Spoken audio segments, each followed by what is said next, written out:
Many years later, Justin and Justina met at university, unaware that they were brother, sister. Neither of them knew they were born just minutes apart. From the same womb and end the same day. From the moment their eyes met, there was something unexplainable between them. A connection deeper than friendship, stronger than romance. They were inseparable. Even their friends noticed how strange it was, how they understood each other without speaking, how they shared the same laugh, the same smile. They fell deeply in love, unaware that they were twins. After they graduated and completed their youth service, Justin proposed to Justina, and she gladly accepted without any hesitation. After the proposal, Justin took Justina to meet his parents. His wealthy parents welcomed Justina like the daughter they never had. She was everything they had hoped for in a daughter-in-law: kind, intelligent, beautiful, and full of life. Justin's father, who owned a successful business, was so impressed by Justina that he offered her a high-paying job at his company. It was more than she could have dreamed of. Soon after, Justin traveled with Justina to meet Margaret, the woman Justina had always called Mother, and believed was her mother. Margaret welcomed Justin with open arms. She saw how happy he made Justina, how he looked at her like she was the sun in his sky. And for the first time in years, Margaret smiled without guilt. Months later, as Justin and Justina were planning their wedding, Margaret developed a serious eye problem that seemed to require surgery. At first, she thought it was just tiredness. But soon, she couldn't see clearly anymore.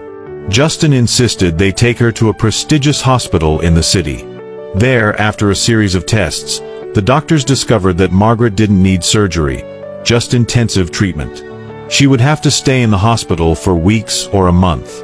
Justin stayed by her side as much as he could, however, because Justin was very busy with some significant projects. Margaret gave him and Justina her full permission to continue with the wedding preparations while she stayed in the hospital for her treatment. "Go ahead," she told them. "I will be fine. I don't want my eyes problem to delay your happiness." Margaret then gave them her blessing. After that, Justin paid Justina's bride price, and a member of Justina's family stood in for Margaret. Once the bride price was settled, they chose a date for the wedding, while Margaret was receiving treatment at the hospital. A month later, Margaret was finally discharged from the hospital, and it was exactly 2 days before the wedding.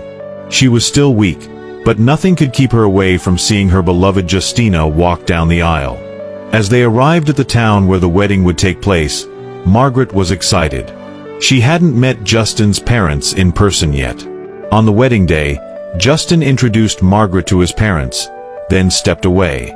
Margaret was shocked when she instantly recognized Justin's parents. Her knees almost buckled beneath her. It was them. The couple she had sold Justin to all those years ago.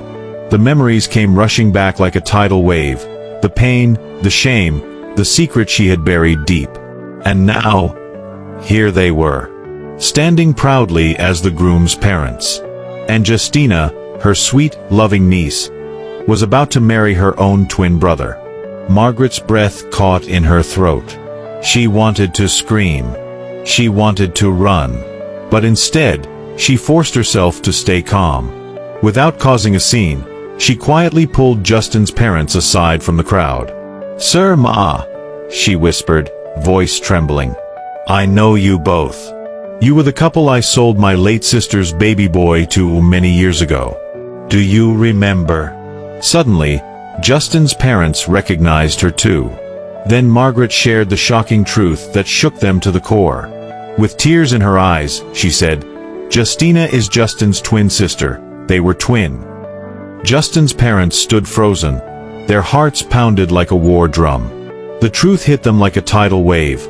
Their only son, the man they had raised with love and pride, was about to marry his own blood sister. "Please, the wedding must be called off immediately," Margaret pleaded. "It is an abomination for a brother and sister to marry each other." After hearing the shocking truth, Justin's parents begged Margaret not to reveal it at the wedding, which they called the happiest moment of their children's lives. They explained that many guests, VIPs, dignitaries, kings, and important personalities, were already seated in the wedding auditorium. They promised Margaret that after the ceremony, they would privately tell Justin and Justina the truth and arrange for them to divorce quietly. Tears streamed down Margaret's face as she struggled with the impossible decision. How could she allow this wedding to continue knowing the truth?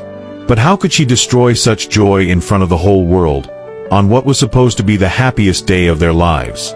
Margaret finally agreed and promised to keep everything a secret until after Justin and Justina's wedding. But deep inside, her spirit, mind, and soul were completely troubled. She felt haunted and restless, as if something heavy and dark was weighing on her. The three of them quietly returned to their rows and acted as if nothing had happened, hiding the truth behind calm faces. But just as the pastor was about to join Justin and Justina as husband and wife, he asked the traditional question. Is there anyone here who knows of any reason why these two people should not get married? If so, speak up now or forever remain silent. A heavy silence followed, the kind that makes your heart race before a storm. Then, from the front row, Margaret stood up and did the unthinkable. If you were Margaret, what would you do at this point? Would you let your late younger sister's twin children, whom she left in your care, unknowingly marry each other? If you want me to continue and are curious about what happened next, please follow my page so you do not miss the next episode. Thank you for watching. See you in the next episode.